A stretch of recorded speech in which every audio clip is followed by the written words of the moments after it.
Hey, back with another episode. It's ATAS. You already know.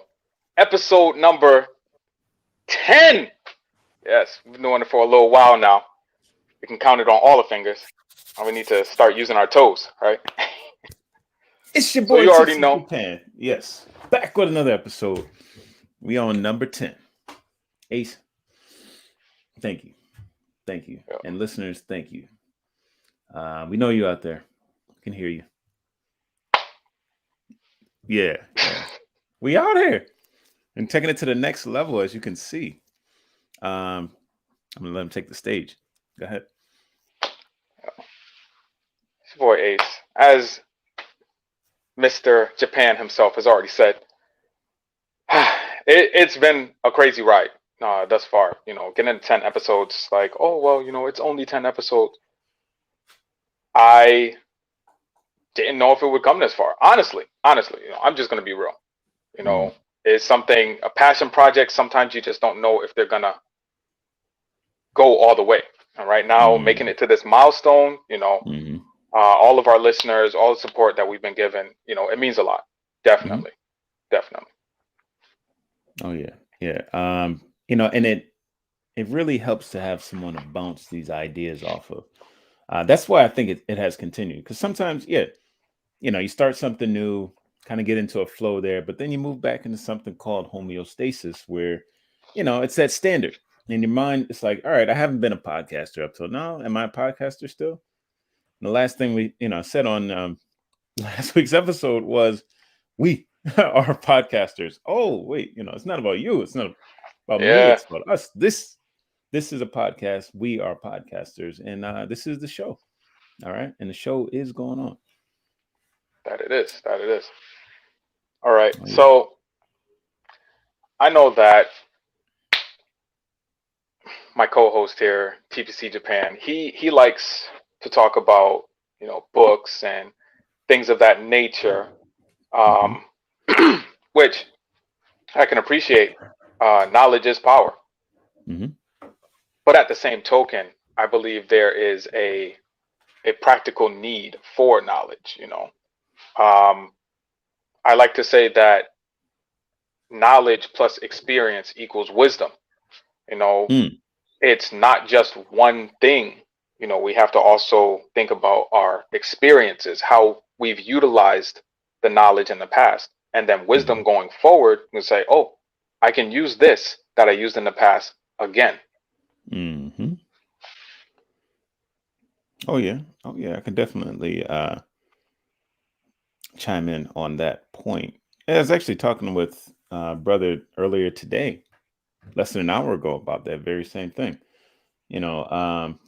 We're discussing the Holy Spirit, as it were, and an interpretation of that. One interpretation of that is the spirit of wisdom, Hmm. which is, what it brings into recollection, experiences that you've had in the past, or knowledge that you've had in the past, to let you know what to do at that given point. Mhm. Then that is a thing from God. But then at the same time, sometimes, you know um it's not serendipity. It's new revelation. You've learned things just in that moment, spontaneously learn what you need to know at that moment, and that's Yeah, guidance from above, from that higher power as well. So yeah. Oh yeah. yeah, I hear you. definitely. So I wanted to delve and dive. Hmm. Kind of botched it there. Delve into our experiences, Hmm. not just our experience of being black in America. Um, Growing up, I mean, you being black in Japan, the visit that I had to Japan, you know, it was a little jarring, just a little bit. Um, but we're gonna go over some things that are maybe a little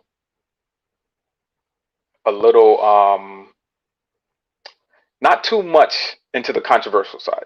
I don't want to ruffle too many feathers, but as some people might have seen, on the YouTube live here this question: Black is good? No.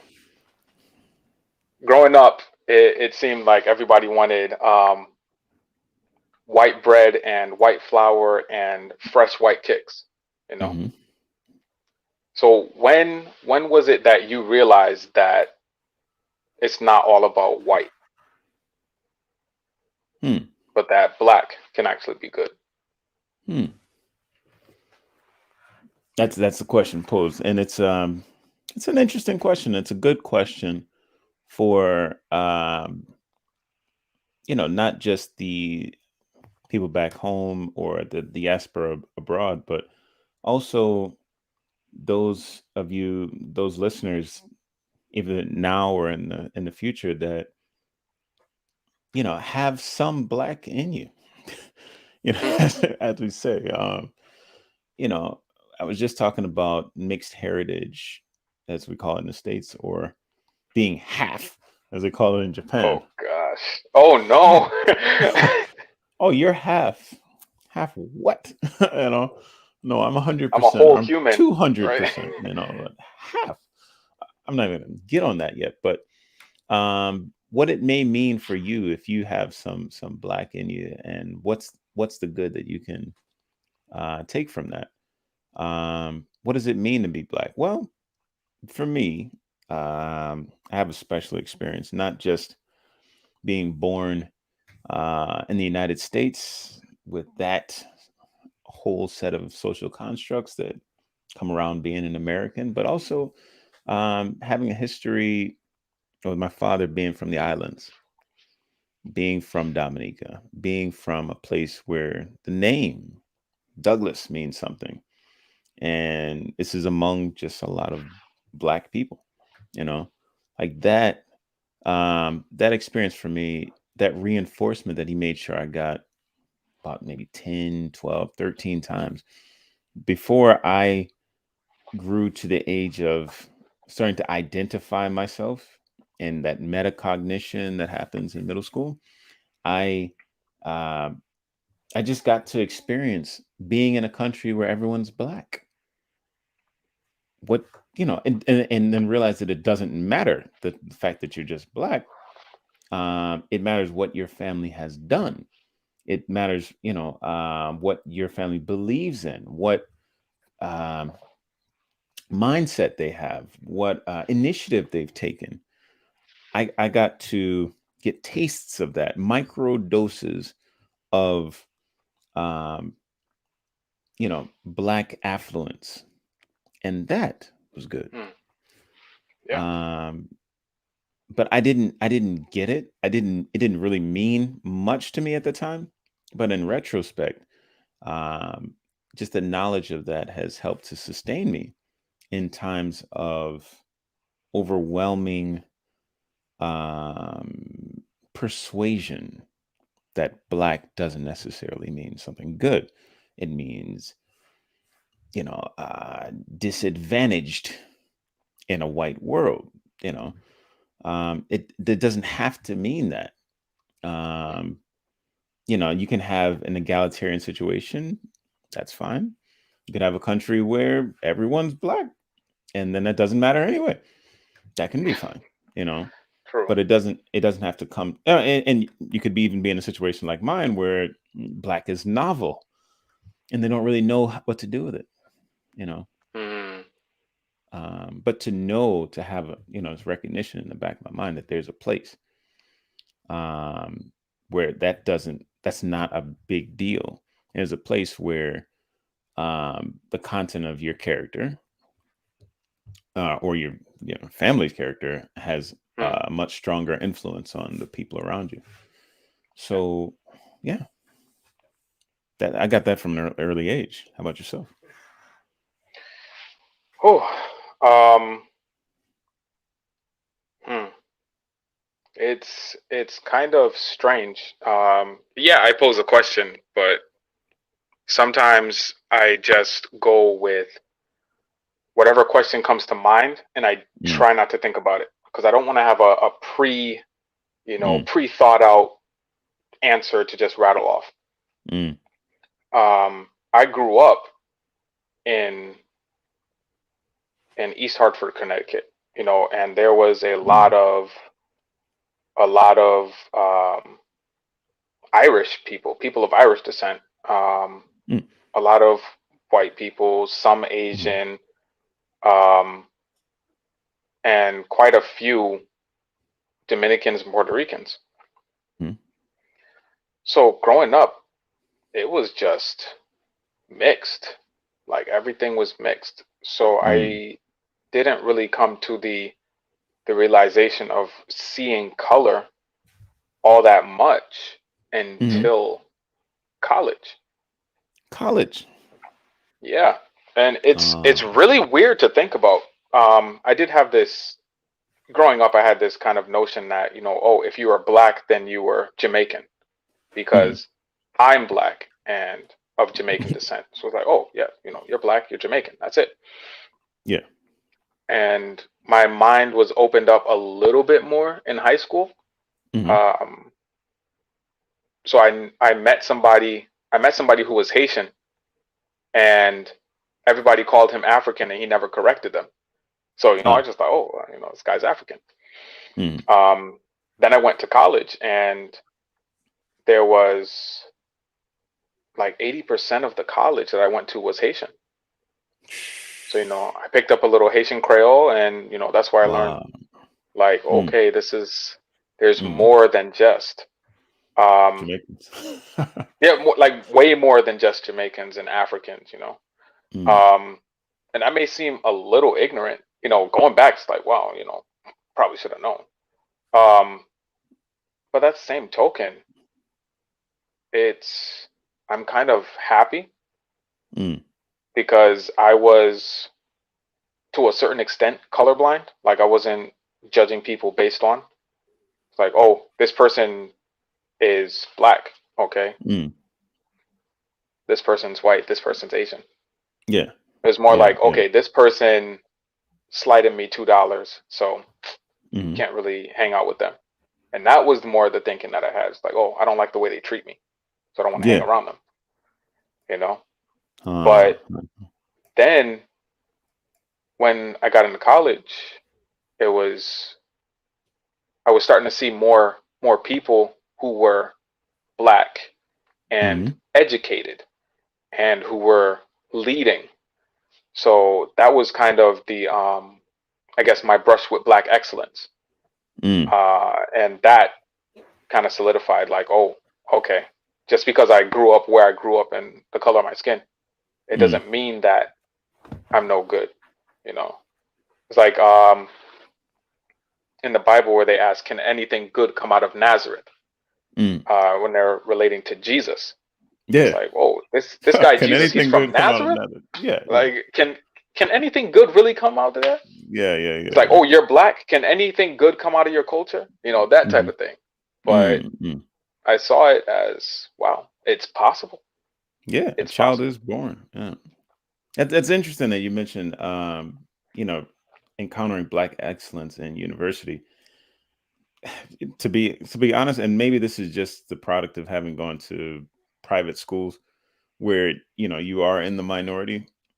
Mm. Maybe you're the only one in the grade, a couple hundred students, but um, I hadn't heard of my university, the one that I ended up at, LU, the first Mm. HBCU. I didn't even know what an HBCU was Oh, until yeah, until the yeah. summer of high school. I didn't know that there had to be historically black universities and colleges. Mm. For what? You know, because they wouldn't allow us to learn with them. They Mm-hmm. wouldn't allow us to learn with them. You know, at that time in history. So yeah, I mean, I encountered my first Nigerians. I found out about Mm. you know uh, black literary. Uh, Monoliths, as it were, Langston Hughes, and Oh, yeah. these guys that went to the same university. I, you know, Thurgood Marshall and politicians, and the list goes on of a lot of major alumni there. But I Mm, didn't know, and that type of thing existed.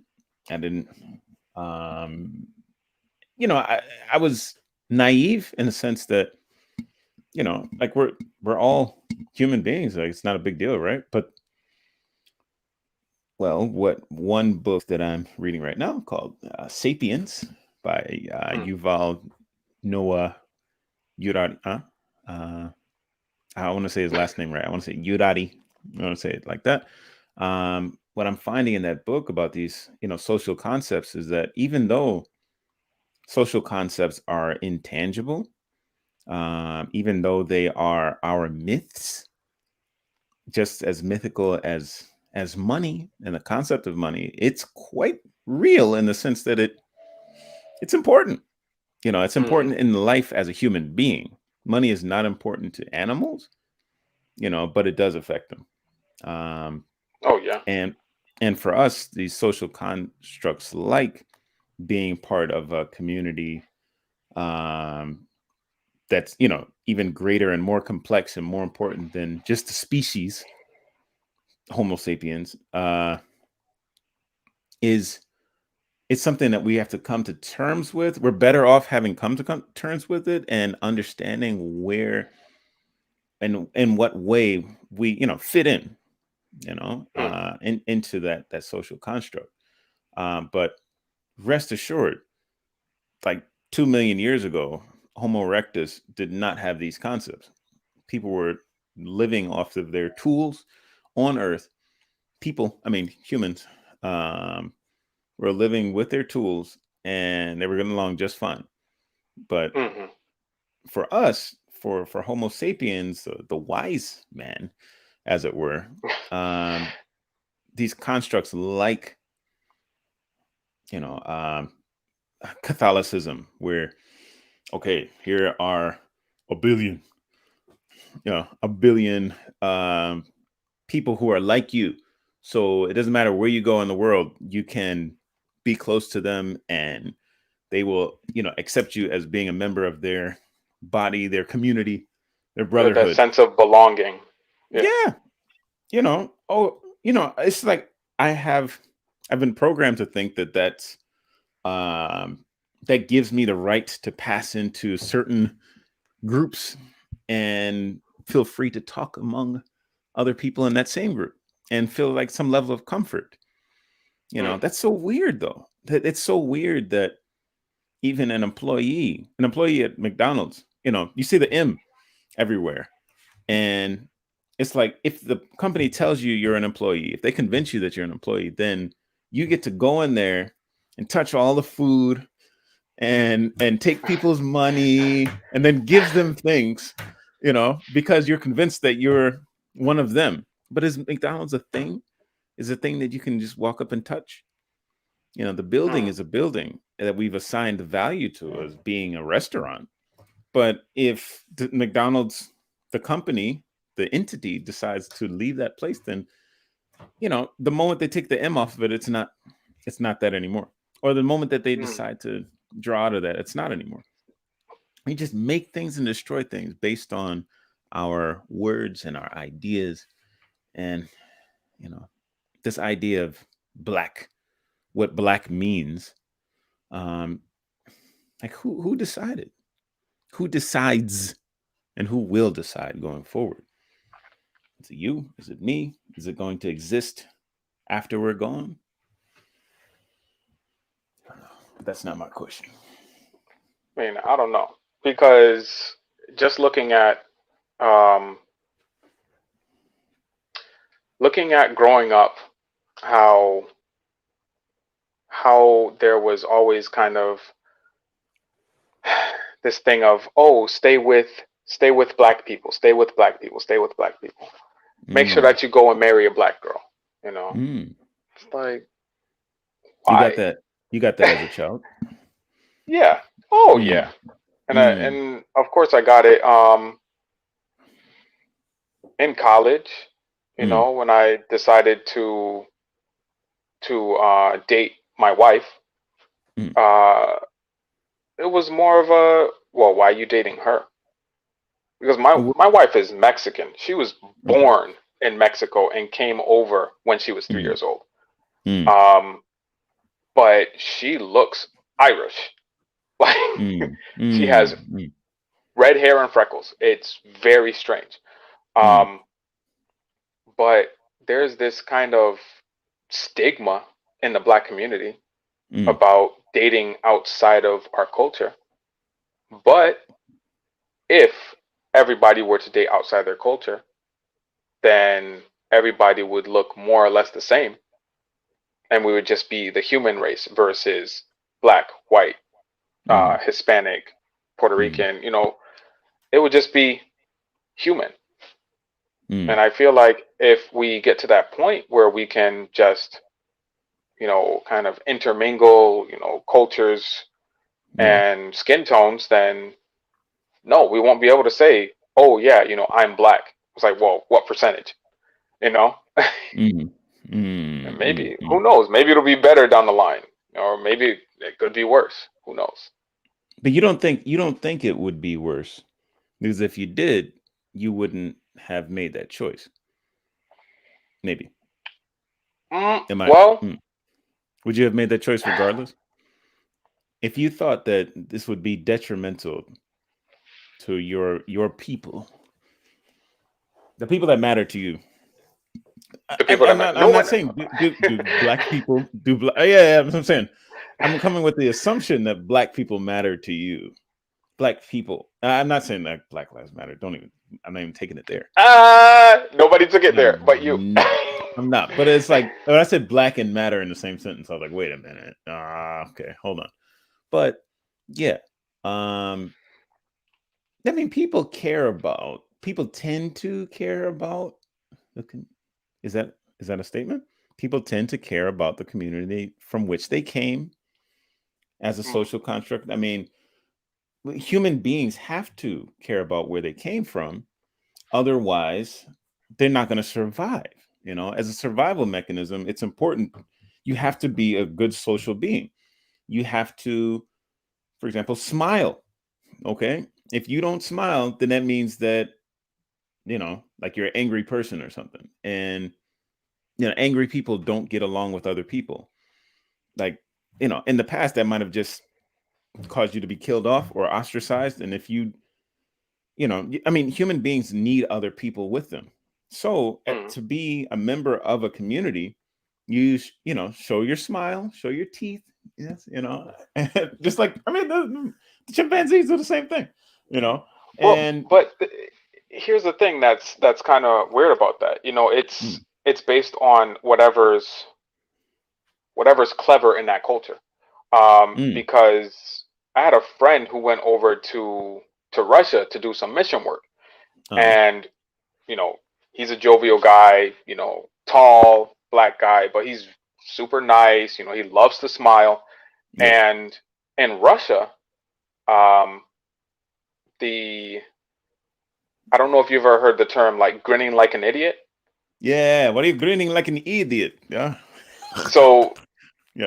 But I mean, I don't know if they say it over there, but if you you smile grin too like an much, idiot. they kind of like, okay, well, he's not all there.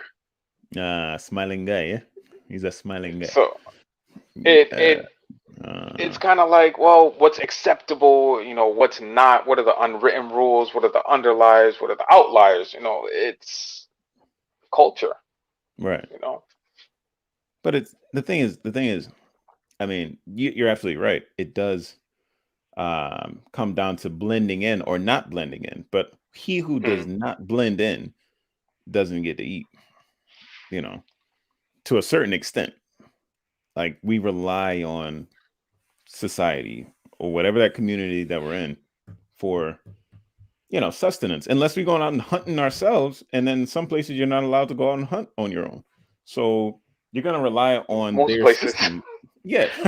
You're going to rely You're gonna rely on their system, you know, that they have in place. Like, okay, this is our store, or this is our Mm, market. You're going to go to our market and you're going to do a deal. You're going to exchange shells, or you're going to exchange money, or you're going to exchange numbers, digital numbers that are going to give you, sustenance, and if you do that Mm. in a non-sociable way, if you had done that in the past in a completely non-sociable way, people wouldn't, give you the thing that you want. They're like, get this guy out of here. Or He's they might not. take your life. Yeah, it might take your life. Like you come in there just trying to like you're gonna manhandle them and take something. Okay, go ahead, you can try, but we have systems in Mm. place that'll stop you from doing that.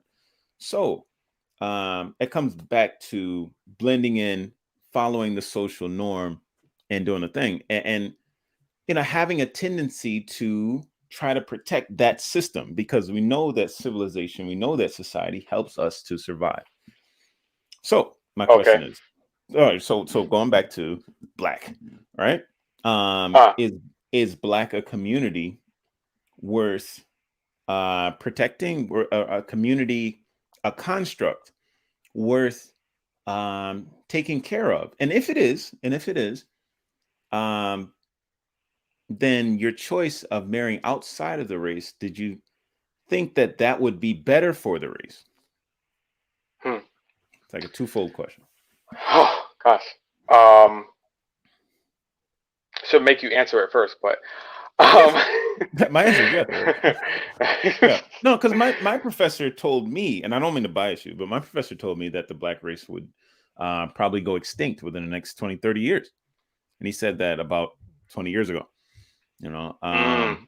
So we got about 10 years left. And the reason Well. is that we weren't going to just suddenly go extinct, but for any number of reasons, including getting locked up, the system being against us Hmm. not reading as much as we should, um, not making the right economic choices, not protecting our community. There's so many different issues that he brought up to say we're gonna go extinct.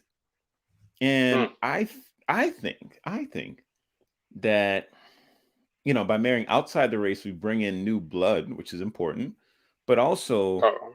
that if I do it in such a way that's a positive way, and my daughter says, okay, look at dad, he was an upstanding dude, blah blah blah. There's a 50% or more chance, maybe higher, that she would actually come back to the race, or Hmm. she will. There will come a day where she'll reevaluate, what the chances of a Black man being a good mate going forward. Oh yeah. So that brings in new people, you know, Hmm. and brings it brings in the social structure. I think that Japanese people have. I think that that would be helpful for us. So yeah, that's where I came in, but I didn't mean to bias your answer. No, no, and that What's doesn't yours? bias my answer at all. Okay. Yeah, I mean, you made the choice already, regardless. No, Before I mean, me? yeah, was done. Oh Before me? yeah, yeah, yeah. Before you, Oh, yeah. it'll be Go ahead. 7 years on the 31st. Yeah, Of kind of crazy. December. Mm, Of December. Yeah. Um, but it's it's one of those things where like, oh, you can't help who you fall in love with, and it just happened. But looking back at it, it's mm, like I wasn't looking for someone outside the race. mm. Um, Actually, I think I've only dated one fully Black woman. Yeah, one. Fully And Black. it just Mm. fully Black. Yeah, there's What does that mean? some mixed, stuff like that. You Huh? know. Wait, fully Black means some mixed, or? No, I said there were some that were mixed. Mm. So this one was 100% Black. Like both parents were Black. Like there was a long lineage of Black. Like I don't know how else to say Lineage of it. Black. What does A that mean? long lineage. Yes, What a does that long mean? lineage of Black. Like African American? A long lineage of African Americans in the blood, or are we talking like African? Are we talking island? Spill all Island. the Yeah. beans. No. Caribbean. No, I'm playing games and spill all the beans. Um, Go ahead. but it's it's weird to think that Mm, I might have mm, doomed my daughter and it's kind of weird to think about. But Amen. the the issue is that she is black, she is Mexican, and she is a woman. Mm-hmm. So her going for any job, yes, Mm-hmm. hopefully she gets a job easier because she can speak two languages out the gate. Mm-hmm. But she may be getting paid a lot less for those jobs just based on the fact that she's a woman, Mm-hmm. then she's a Hispanic woman, and Mm-hmm. she's also black. You know, Mm-hmm. So where I where where would she be at an advantage? an advantage, the Yeah. fact that she What can speak society? two What languages, no, I mean like what is there an environment in which she could, she would thrive. yeah, like I really flourish? I don't know, not Mm, yet. She's still in her formative years. I can't say mm, that oh yes, she has these skills and this is the area for her. This is her interest. She's good at it. She can make money with it. mm. That's the trifecta. That's up to But her. I mean, yeah, she, like I said, she Mm, has a step up when it comes to getting the foot in the door, being mhm, able to speak two languages. You know, she can understand both languages now. mhm, Sometimes she has trouble sticking with one language, mm, but definitely I feel like that's a great advantage. mm. But at the same time, did I doom my daughter giving her that trifecta? It's not something that I thought about before. It's like, oh my goodness, if I have a daughter, it's a wrap. No, I named my Mm, daughter my sophomore year in college mm.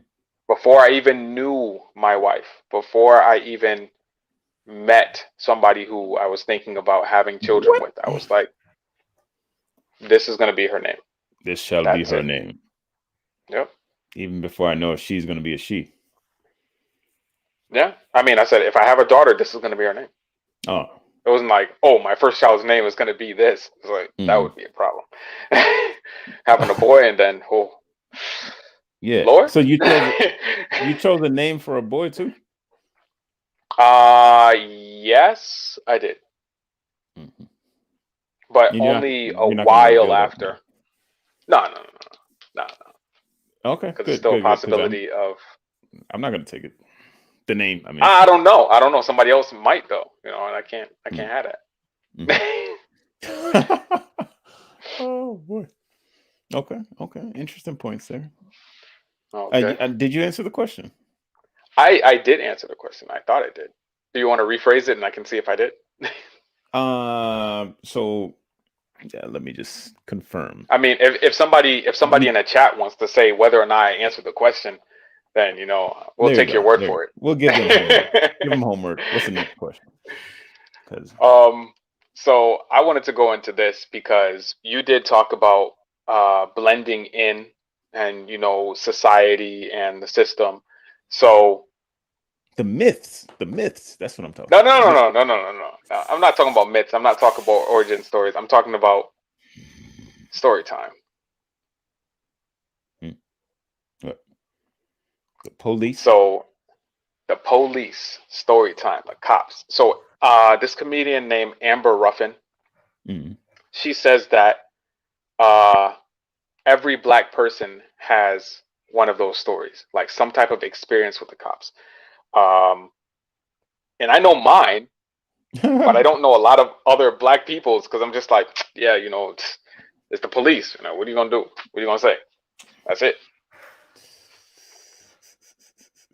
you want to know my story? I want to know a story. I mean,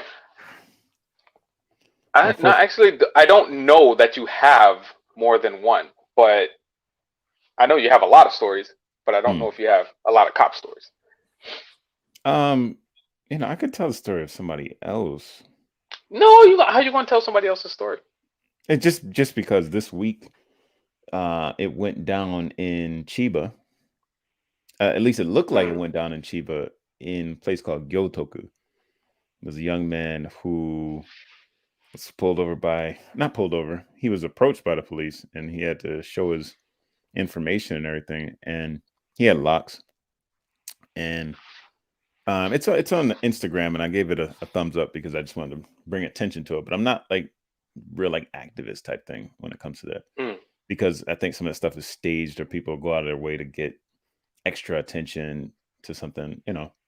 But that being said, the officer did say that, you know, someone that looked like you, Oh, or someone that had your kind of feel, oh is the way he said it, gosh. um, was like selling illegal substances. So yeah, I Mm. did racially profile you. Like, you know, Is that? I did, you know, approach it. He said, like, the guy was saying, "Oh, wait, you just, you know, approaching me because of the way I look," and the officer was like, "Yeah, I approached you because of the way you look." You know, like, Dang. somebody, you know, I experienced somebody matching your profile selling some things, and Mm. I have no problem with asking you questions about that and having you show some ID. So this is what it is. And you know, a guy put it up on Instagram, and he's like, "That's racial profiling." No, no, no, no. And it is what it is. But you know, my experience with Japanese police is interesting. I haven't had a problem with police at all in Chiba. Um, when I was out in the countryside in Shizuoka once, coming back from the bowling alley, it was like 1 a.m. Did I tell you this story? Nope. I don't think Okay. so. All right. So yeah, I thought it would be better to share a Japan story rather than the US one. Um, Why? just because, you know, I mean, people want to know what it's like here. You know, they don't necessarily want to Mm. know what it's like there. They already know, probably. Um, the So I was coming back from the bowling alley, and I had my bag. I was on my bike. I don't think I had the light on the bike, and it was maybe like 12-ish. You know, it's late, and people walk at those times of night in Japan, and it doesn't really mean anything because like nothing happens out here. The police are bored. And anyway, they pulled me over on the bike. You know, I was on my bike there in the car, and oh hey, how's it going? You know, and they're asking me in Japanese or whatever. And it's like, yeah, I'm going back to the house. I'm coming back from the bowling alley. I'm like, oh, do you live around here? Yeah, I live up there at the teacher's housing. You know, paid for by your tax dollars. You know, and oh wow, you're a teacher. What do you teach? Yeah, obviously I teach English. You know, blah blah blah, because that's the most common thing. Um, and you know, the thing is, like, they had me out there for like a half hour, and instead of turning off the lights, you know, from the car, you just leave it, you know. So it's gonna wake people up in the neighborhood. So the scene that they're causing by pulling me over Mm. was more embarrassing. It was more embarrassing. Like, if and the thing is, for the police officer to ask me all these stupid questions, just like, "Oh wow, so where are you from? How long have you been in Japan? You know, what kind of people do you teach? Or oh, do you think you could teach, you know, such and such English?" It's like you're asking me buddy questions, like casual questions, but Yeah. it's 1 a.m. Like, let me go home, or at least turn off the lights, because this is embarrassing. You know, that's an Mm. embarrassing thing to do. The questions didn't make me feel uncomfortable. They made me feel annoyed, and Mm. that was my experience. That was my worst experience with the police here, and it was maybe the most, I guess, similar to, um, you know, the experience with this guy in Gyotoku in Chiba. You know, police Okay. are asking him questions because I guess the circumstances where they, you know, I guess he looked suspicious to them. You know, Mm. um, I'm riding back to my apartment at 1 a.m. No one else is outside. Where is he coming from? It's not like they searched me or anything like that, but you know, it's a question that they have. The other Mm. the other incident, can I share too? Can you? So I'm just going to say this to compare that experience with riding around in on Blue Hills Avenue, and I'm sure one of our listeners can relate to Oh this one. gosh. Riding around Blue Hills Avenue, and we go to KFC. Now it's me and my cousins, two of my cousins, and I'm in the line. I shared this one. Have it? You know this one? I don't think so. I'm at KFC. I All wasn't in right, the car, so. and no, I was on my bike. I was on my bike. So Oh, dang. Yeah, 3 bikes. We park outside KFC. This is the KFC. Like if you turn left and you go towards Bloomfield and Capaco, right? You know what Oh Capaco is, gosh. Yeah. right? But you don't know why. Yeah. You don't know why you know what Capaco is. I You know don't what remember it. Capaco is, and I know exactly what Capaco is. I'm Right. trying to remember Right. where that KFC is. All right. All right. Well, That's it's the basically problem I'm having. it's at the turn, like left. The KFC Hmm. is on the right. So you're going down Blue Hills Avenue towards Bloomfield. If you take that left, then you go towards Capaco. If you just keep going straight, then you're going towards First Baptist. Ah, I got you. I got you. I got you. Right, right, right. Yeah. Okay. So we stop at the KFC, get in line to order some food. And 7 police cars. Woo, woo, woo, woo, The heck? woo, all around the KFC. And I look, I was like, well, I ain't got nothing to do with us. I'm just gonna go ahead and order. And I'm in the line, and then the police officer comes in with his gun on his, like holding his gun. Oh He comes gosh. right next to me, and it's like, you step outside. And I'm like, can I finish ordering, officer? He says, no. Yo. Yo. I said, I'm sorry. My order is finished. And I don't know, because I was just like, this is not really happening because we didn't do anything. This is the stupidest thing I've ever seen. So Oh gosh. as I'm walking outside, I got the twins. Twins is already out there, Hmm. and they start asking them questions, and they start asking me questions. I'm like, well, what seems to be the problem, officer? And he's Hmm. like, oh, somebody matching your description, stole a bicycle, blah blah blah. Okay, so is this your Match the bicycle? description. Yes, it is.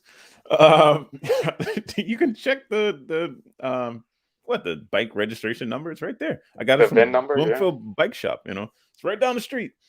Um, and before he even finishes asking me questions, I was looking forward. I was like, oh man, it's gonna be my story. I'm gonna use this on my podcast like 15 years from now. Ah, yeah, sure. Matter of fact, 20 years from now. It's 20 something years ago. And Oh gosh. before even the questions are done, he's like, oh no, these aren't the guys we're looking for. And then they just like take off. Hmm. You need like 7 cop cars to hunt down like bike thieves. Like, what are you doing? Get on a bike How yourself. fast? How fast are they going? They just took off. That you need 7. No. How fast is the person who stole the bike going? That you need 7 cop cars. Man, like rolling up on you, just like, are you serious? So, I mean, that's the comparison. Mm. What's your story? Okay. So I'm only gonna share one. I only have like one bad experience. You know what? I'll share 2 experiences because there's one that's bad, one that's good. Good. Okay. So yeah, good. It's crazy, right? So growing up, I live in the projects, right? Mm. All right. You know this. You've been to that house, a couple Yeah. times. The circle. Just projects, quadplexes and townhouses, and I didn't that think was it was it. a projects. I didn't think it was a project when I was going there. I had no idea.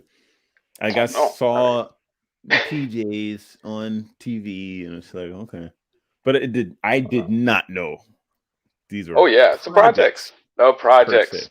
Yes. Mm. Housing authority, everything. Section 8 housing. Yeah, it was all up and through there. Didn't know. It's crazy.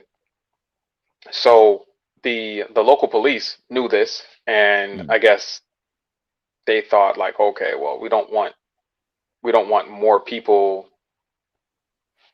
going on the wrong side of tracks type thing, right? Mm. I don't know what the reasoning was behind it, but they used to have all different types of programs for us. I'm Mm. talking about like they had this thing called 4 Kicks, Mm. and it was like a week long thing. They came in a bus. They picked us up. They brought us Mhm. to the middle school. They brought us to the middle school. We did like a bunch of games. They fed us, did a bunch of more activities, and then they take us home. Mm. It was like every day for a week. And then at the end, you get trophies and medals and all that good stuff. Mhm. So just growing up in that mentality, like, okay, the cops aren't really to be feared. I learned to fear the cops later, Mm, but it was mm, more like, okay, the cops are doing their jobs. They're people that we can right. respect and be around, and that was the mentality that I had growing up with the Mm, cops, mm, and that all changed when I was 16. yeah.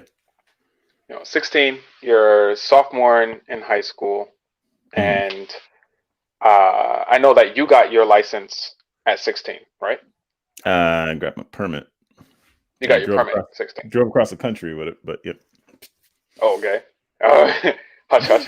Yeah. Um, I didn't have any formal form of ID. Like, there was no card. Back then, when you got your permit, it was paper. It became your I still had mine ID. Yeah. a Yeah. while ago. I still Mm, had it in some old wallet. And I was like, oh my goodness. mm, Um, but all I had was my school ID, right? mm, So where I lived, mm. um, I'm gonna shout it out. The corner of Park Ave and Deerfield Avenue in East Hartford, Connecticut. Okay. It's very That's where I was specific. living. Okay. Extremely specific, because anybody that knows that area is gonna know that that's a bus stop. That Mm, corner is a bus stop. So okay. I'm waiting for the city bus. I think I might have been going into Hartford. Mom taught me from early, like, okay, you take this bus into Hartford, you transfer here, you go here, and Mm, then you're at grandma's house. hmm. Been riding the bus so long in my life. Right. Stand outside, waiting for the bus. And these two cops drive up. Mind you, where did I say I was living? Park Avenue and Deerfield in East Deerfield Hartford, right? and East Hartford. Yeah. New Britain cops came up, right? Mm, So they're already outside their jurisdiction. But as a young black man, mm, you're not thinking about that. And I wasn't even mm. thinking like, oh, they're looking for me. No, I was just waiting for the bus. Yeah. Like, two cops get out the car. So, do you have any ID? What do you mean? Like, no, I'm 16. Like, I don't have a license or Yeah. ID or anything like that. Yeah. So I was like, I have my school ID, because if you show your school ID, you get the bus fare for $1 instead of $1.25. So I was like, I got mine. Yeah. So I show them my school ID, and they're like, that's not good enough. Where do you live? I was like, I live right there. Like, Yo. literally right there. That's Yeah. how close I was to my house. I was You could point. on. No. Not even that I could point. If I took a big enough step backwards, I would be on my lawn. My own That's how yard. close. My own yard. Oh. And they were like, you fit the description of someone we're looking for. What? At this time, I'm shaking. I'm like, Yeah. bruh, they're about to take me. Yeah. That's it. Yeah. So the guys, they're asking me questions, and I'm just like, well, I gotta say the truth. This is what it is. This is what it is. That's what it is. And I Yeah. can't remember all the questions that they're asking me, Stupid questions. but it actually started. I'm walking back towards my house at this time. You're With pacing back. them. No. Like, with them, I'm walking back towards my house, because Yeah. they're like, "Whoa, you need to prove that you live here," type thing. It's like, My okay, house, man. well, I got my keys, so Yeah. I'll just go home, because these cops are harassing me. Yeah. And then one of the cops says to the other, This is stupid. No, sir. Yeah. nah. This isn't the guy that we're looking for, Yeah. right? Uh, So, question: uh, which cop was black and which cop was white? ooh. Ah, man. I wish the Which cop was guy, black and which cop was white? man. Yeah, that's a good question. Go ahead, leave that in the comments section. Folks that's watching, help me out. Yeah. Lifeline. Which one was black? Which one was giving this young man a hard time 20 years ago? And which one saved me? And which one saved you? Which one do you want to have saved you? Mm. You can't answer that question because you know which one was which. Yeah, I'm biased because I lived through the situation. but I mean, like you could have had the experience like thank you, or you could have had the experience like, man, that's messed up. That's messed up, yo. But would the color of their skin change either one of those reactions? What do you mean? Not my If somebody reaction saves to- you, if somebody saves you, does the color of their skin matter to the point where you're going to be like, well, finally, duh, or are you going to be like, well, thank you, period, because you got saved? Well, I want Santa to be black. I don't want to sit on his lap. All right. Right. Either way. Santa from the South Pole. No. Santa from the South Pole, man. Hit us up in the comment section. Who? What? I mean, I would want someone from my own community to have my back. You know, I would wish that someone from the other community would, but it's almost like I almost imagine that they should have that higher standard. Just like, and the thing is, maybe if I'm real honest, I'm gonna say, all right, like most cops are good cops. Most cops are good, and most are just doing their jobs. And if one is asking you all the stupid questions, and the other one should be on the line trying to figure out what's the situation and observing things from a bird's eye view. If I had faith in the system, in a police system, I'd probably still be there, but I am not. So I don't know which one was black. All right. I don't know, but I'm gonna say. You gotta no. You gotta pick one. You gotta pick one. I do have to pick one because we got a comment that we're gonna throw on the screen. So you gotta pick one. Yeah. I think the person in the comment section was right. You don't even know. I said you gotta pick one. Come on. Huh? What you got to lose? It's not like you gambling. Just pick one. I'm gambling with my integrity. Oh. No, with my not understand, but my faith in the system. Your preconceptions, your preconceived notions. Yes, I want my preconceived notion to be right, and I want the black cop to be the one that said, you know what, this is not the guy we're looking for, and for this guy to get off your case.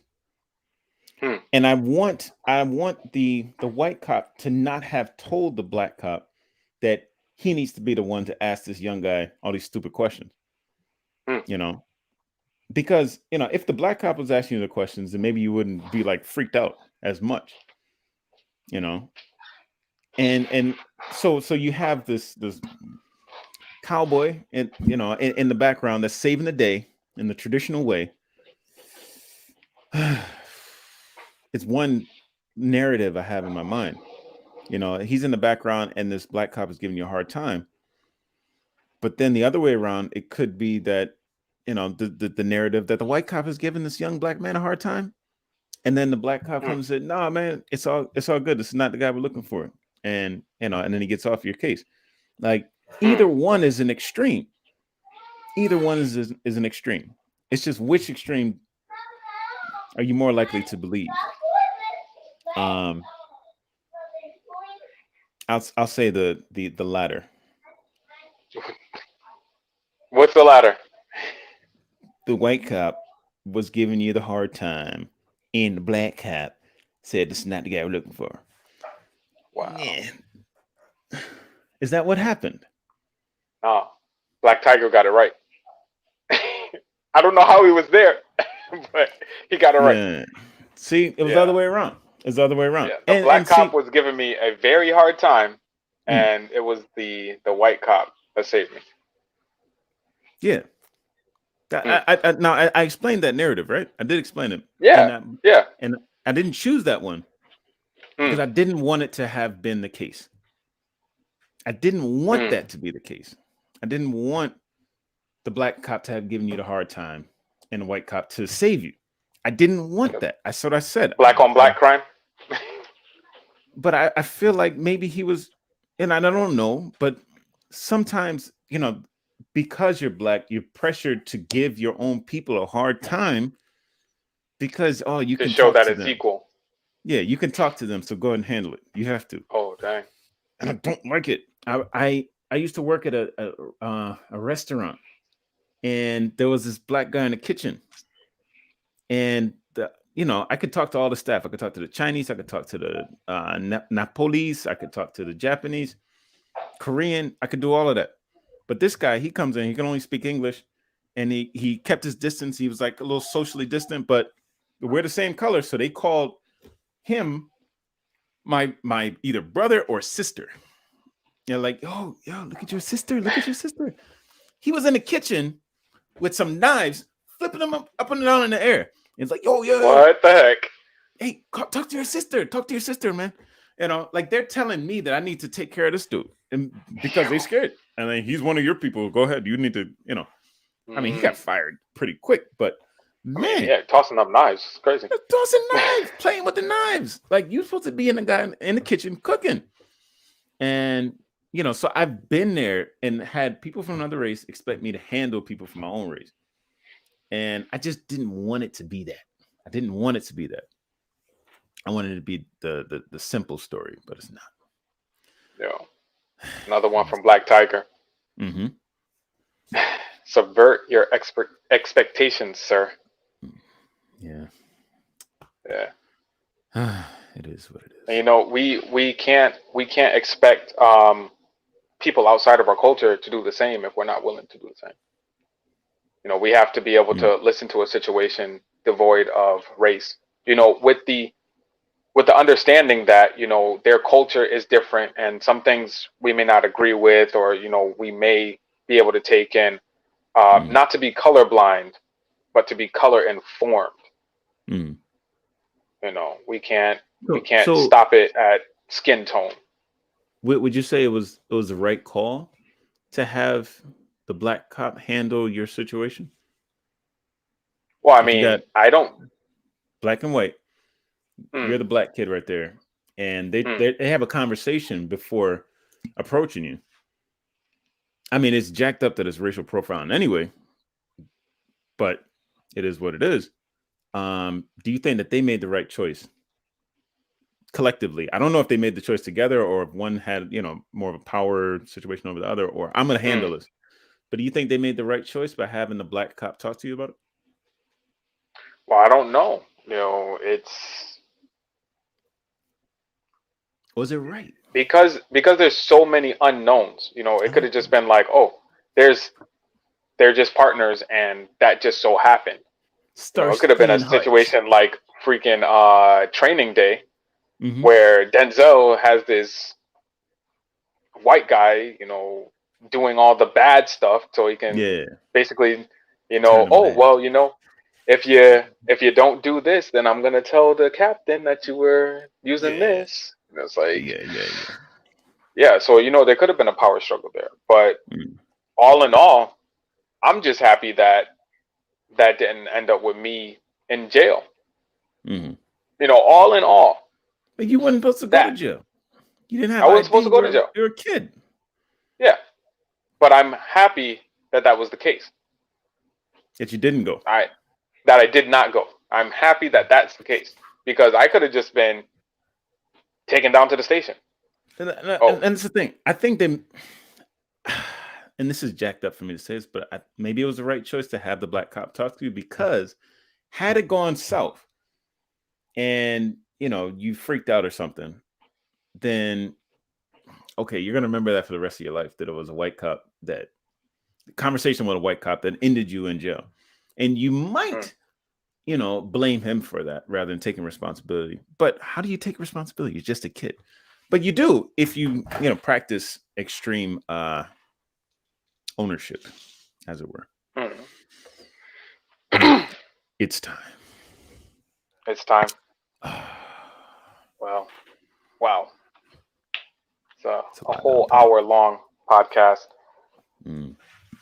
Again, it's been ATAS number 10. Like, we want to keep continuing to provoke all the thoughts and questions. Be able to be here. Thanks for the two listeners that actually put comments. It means a lot, especially during the videos. Whether you comment after the video too means a lot. It helps to keep us going. Definitely, if you put them while we're streaming, then we can throw them up online. You can be part of the conversation, and that's what we want. We want this to be a big conversation. I think I mean, I definitely had some new listeners and new comments coming in, and it really adds to the conversation. There's a lot of people that can connect with this whole internationalism, expanding on society, reflecting on society. It's beautiful. Thank you yes. to the listeners. It's your boy Tipsy Japan, TPC Japan, telling you that's what it is. It's your boy Ace of Cross Culture. I got one. Oh, we got another new comment coming up. Oh man. All right. But I'm gonna jump back to one of the original comments, because this is true. If you feel like you can never share your story, you never have a platform to do so, just remember this one quote from one of our listeners here. I mean, everyone needs a good podcast story, LOL. And I mean, that's what it is. It's you sharing your experience with the world. Maybe there's somebody out there who can learn from your experience, and they don't have to go through it, or they can come out better because of it. Oh yeah. Oh, there's a lot of truth to that. Because we experience these things vicariously, and you can learn from somebody else's. That's crazy. Do you know any other creature that can learn from someone else's experience on the other side of the planet? No. Nah. It's not gonna happen. It's not gonna happen. I have faith in humanity. Yeah. Because the spirit of truth does live in enough of us, and we're gonna make it. One step at a time, one voice at a time. Across time and space. Oh yeah. Until next time, stay prayed up and be blessed.